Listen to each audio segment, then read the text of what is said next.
Hello everyone. आज हम बात करने जा रहे हैं folic acid and neural tube defect in pregnancy के बारे में। हर दंपति का सपना होता है कि उन्हें एक physically and mentally healthy baby मिले, पर क्या हम उसके लिए अपने हेल्थ का ख्याल रखते हैं? वुमेन जो प्रेगनेंसी प्लान कर रही हैं या प्रेग्नेंट होने के एज में हैं, उन्हें अपने हेल्थ का ख्याल रखना चाहिए।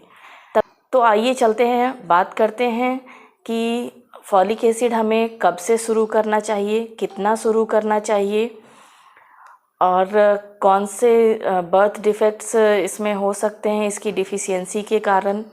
कौन कौन से कंडीशन में फॉलिक एसिड का डोज बढ़ाना पड़ता है, कितना लेना होता है। ये बर्थ डिफेक्ट्स को हम लोग सही समय पर प्रेगनेंसी के टाइम में कैसे डिटेक्ट कर सकते हैं, कौन से टेस्ट उसमें करवाते हैं। ये जो न्यूरल ट्यूब डिफेक्ट है इसके बारे में डिटेल में जानेंगे और हम जानेंगे कि फॉलिक एसिड अगर हम किस समय में शुरू करते हैं तो क्यों उस समय शुरू करना ज़रूरी है, जल्दी प्रेगनेंसी के पहले से क्यों स्टार्ट करते हैं। आइए इसके बारे में डिटेल में बात करते हैं। So let's start. Folic acid उसका न्यू सेल्स बनाता है, आरबीसी बनाता है, DNA RNA genetic material that is उसे बनाता है और इसकी वजह से इसका इम्पोर्टेंस बहुत ज़्यादा क्रूशियल है हमारे ग्रोइंग चाइल्ड के लिए, ग्रोइंग फीटस के लिए। तो न्यूरल ट्यूब डिफेक्ट हम होता है बच्चे को, एक बर्थ डिफेक्ट है फॉलिक एसिड की डिफिशियंसी के कारण। ये न्यूरल ट्यूब डिफेक्ट में क्या होता है, उसमें बच्चे की रीढ़ की हड्डी जो होती है वहाँ पर मांस का टुकड़ा बाहर की तरफ दिखता है और ये उसमें नर्व टिश्यू होता है। न्यूरल ट्यूब एक्चुअली ब्रेन और स्पाइनल कॉर्ड के डेवलपमेंट के लिए रिस्पॉन्सिबल है और इसलिए न्यूरल ट्यूब जब क्लोज़ नहीं हो पाता है तो इस डिफेक्ट की वजह से आपके ब्रेन में और स्पाइनल कॉर्ड से रिलेटेड बीमारियां जो होती हैं उसे न्यूरल ट्यूब डिफेक्ट कहते हैं। इसमें स्पाइना बिफिडा, मेनिंगोसील, मेनिंगोमाइलोसील, एनेनकेफली ये आते हैं। इसमें क्या होता है, जब बच्चा जन्म लेता है अगर उसमें न्यूरल ट्यूब डिफेक्ट का प्रॉब्लम आता है तो उसे लेग और आर्म की पैरालिसिस, हाथ पैर में पैरालिसिस, कमज़ोरी, ब्लैडर बावेल में डिसफंक्शन, पेशाब पखाने में परेशानी हो सकती है और मेनिंजाइटिस यानी दिमागी बुखार होने के चांसेस बहुत ज़्यादा होते हैं। फिर उसे मेंटल डिसेबिलिटी, डेवलपमेंटल डिले, ये सारी परेशानियां और डेथ के चांसेस बहुत ही ज़्यादा हाई होते हैं। इससे बचने के लिए, इन सब का ट्रीटमेंट करने के लिए डिलीवर्ड बच्चे में सर्जरी कहा जाता है, पर ये सर्जरी बहुत ही जटिल होता है और सक्सेस रेट इसका बहुत ही लो है और इसलिए प्रिवेंशन ही इसका उपाय है। प्रिवेंशन के लिए जानना होगा इसके कारण क्या हैं। Neural tube defect, birth defect का कारण जेनेटिक और न्यूट्रिशनल डिफिशियंसी है। न्यूट्रिशनल डिफिशियंसी फॉलिक एसिड की कमी की वजह से। फॉलिक एसिड को हम लोग दे सकते हैं पेशेंट को, इसलिए हम इसको कंट्रोल कर सकते हैं। तो क्यों ना हम जागरूक रहें, जानें कि कैसे हम फॉलिक एसिड को लें और कौन कौन से कंडीशंस हैं जिसमें हमें इसका डोज ज़्यादा लेना होता है। So let's know all about it. तो folic acid vitamin B9 water soluble vitamin है और वाटर सॉल्युबल होने से फ़ायदा ये है कि ये यूरिन में आसानी से पास हो जाता है अगर ज़्यादा भी हम लेते हैं तो। एंड फॉलिक एसिड हम प्रेगनेंसी होने के 3 मंथ्स बिफोर स्टार्ट करते हैं 400 माइक्रोग्राम में, दैट इज़ 0.4 मिलीग्राम, और इसको प्रेगनेंसी के होने के बाद 3 मंथ्स तक कंटिन्यू रखते हैं सेम डोज में। अब क्यों हम प्रेगनेंसी के पहले बोला जाता है, क्यों रिसर्च कहता है एक्सपर्ट की प्रेगनेंसी कंसीव होने के पहले शुरू करें? इसलिए क्योंकि हमारा बेबी जो डेवलप होता है, फीटस, उसका पहला 3 महीने में ही सारे ऑर्गन्स, सारे अंग बन जाते हैं। उसको ऑर्गेनोजेनेसिस कहते हैं मेडिकली। एंड ये पहले महीने में ही न्यूरल ट्यूब बन जाता है और क्लोज़र हो जाता है। तो जब हमें पता चलता है कि हमें प्रेगनेंसी हुई है, जब यूरिन में प्रेगनेंसी टेस्ट पॉजिटिव आता है, उस समय तक न्यूरल ट्यूब जो होता है वो क्लोज़ हो चुका होता है।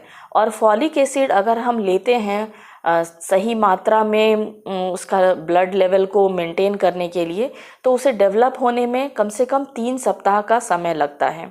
इसलिए हमें प्रेगनेंसी कंसीव करने के पहले इसकी ज़रूरत होती है।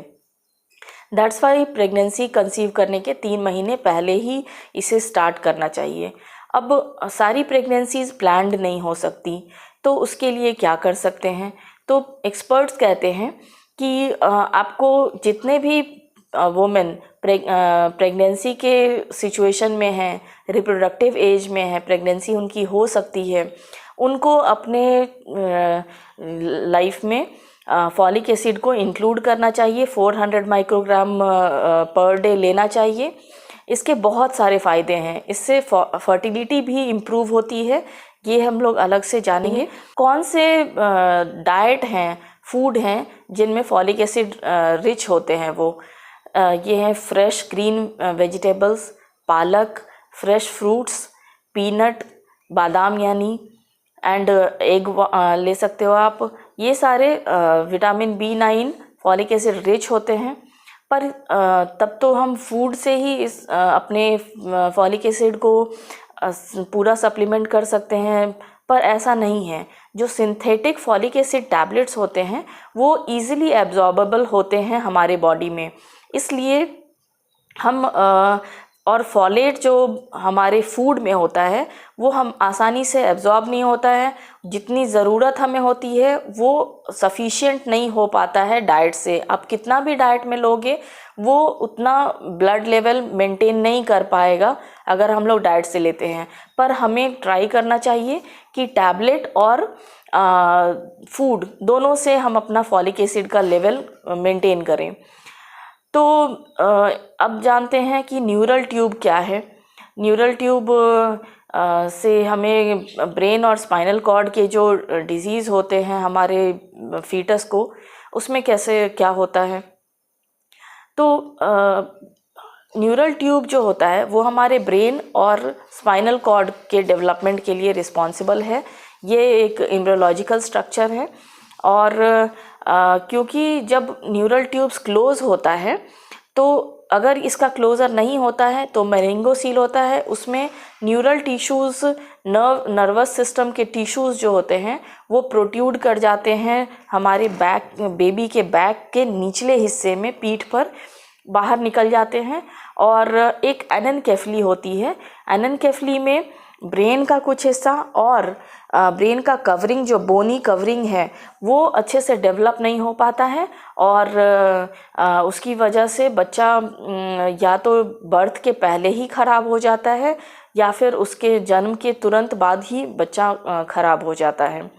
तो इन सब चीज़ों से हमें अपने बच्चे को बचाना है और हेल्दी बेबी को डिलीवर करना है।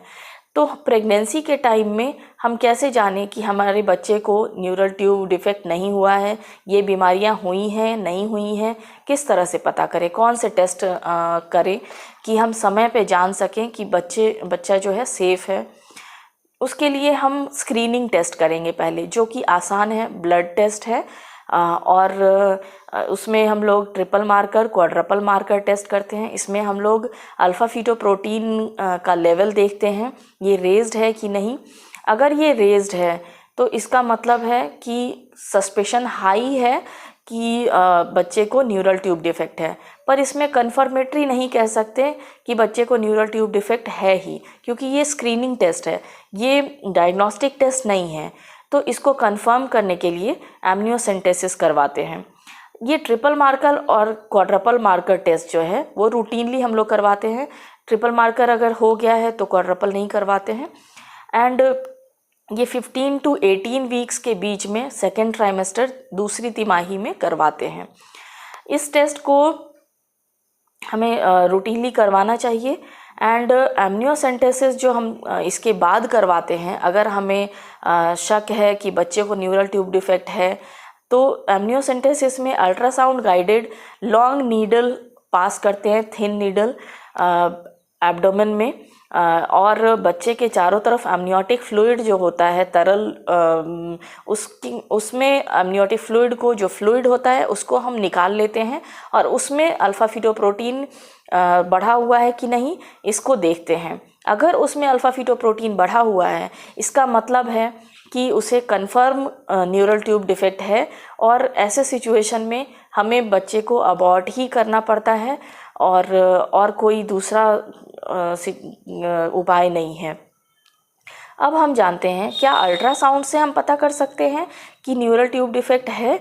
हाँ, हम जान सकते हैं। 18 से 22 सप्ताह के बीच में सेकेंड ट्राइमेस्टर में अगर हम अल्ट्रासाउंड करते हैं तो उससे भी हम जान सकते हैं कि न्यूरल ट्यूब डिफेक्ट है कि नहीं, परंतु उसमें भी मिस हो सकता है। उसको कन्फर्मेटरी जानने के लिए एमनियोसेंटेसिस ही कन्फर्मेटरी टेस्ट है। नाउ अब हम जानेंगे कौन से कंडीशंस में फॉलिक एसिड का डोज जो है वो ज़्यादा लेना होता है। 10 टाइम्स हायर डोजेस लेने पड़ते हैं, 4 mg लेते हैं उसमें। ये हैं अगर आप ओवरवेट हैं, आपका प्री प्रेगनेंसी वेट जो है वो अगर इंडियन वुमेन में 5 फुट 2 इंचेस लेके चलें तो 70 kgs ओवरवेट होगा, 30 BMI। तो ऐसे सिचुएशन में आपको higher doses of folic acid लेने चाहिए। देन अगर आपको डायबिटीज़ है, आपके प्रीवियस प्रेगनेंसी में न्यूरल ट्यूब डिफेक्ट हुआ था, या फिर आपको या आपके पार्टनर को न्यूरल ट्यूब डिफेक्ट हुआ था, या फिर आपका मिसकैरेज हुआ था पहले, sickle cell anaemia, thalassaemia, diabetes, coeliac disease, ये ऐसे कंडीशंस अगर आपके साथ हैं वुमेन के साथ, तो उस सिचुएशन में आपको higher dose of folic acid लेना चाहिए ताकि आपके बच्चे को न्यूरल ट्यूब डिफेक्ट ना हो। तो चलिए जागरूक रहिए और हमसे कनेक्टेड रहिए। वीडियो अगर पसंद आया हो तो लाइक ज़रूर कीजिए। आप कमेंट में क्वेश्चन ज़रूर पूछिए, हम उसका जवाब देने की कोशिश करेंगे। और बताइए कि आपको पसंद आया या नहीं। सब्सक्राइब ज़रूर कीजिए और बेल आइकन को क्लिक कीजिए, उसमें ऑल बटन लीजिए, सो दैट जो भी नए वीडियोस मैं लाऊं आपके पास जल्दी पहुंचे।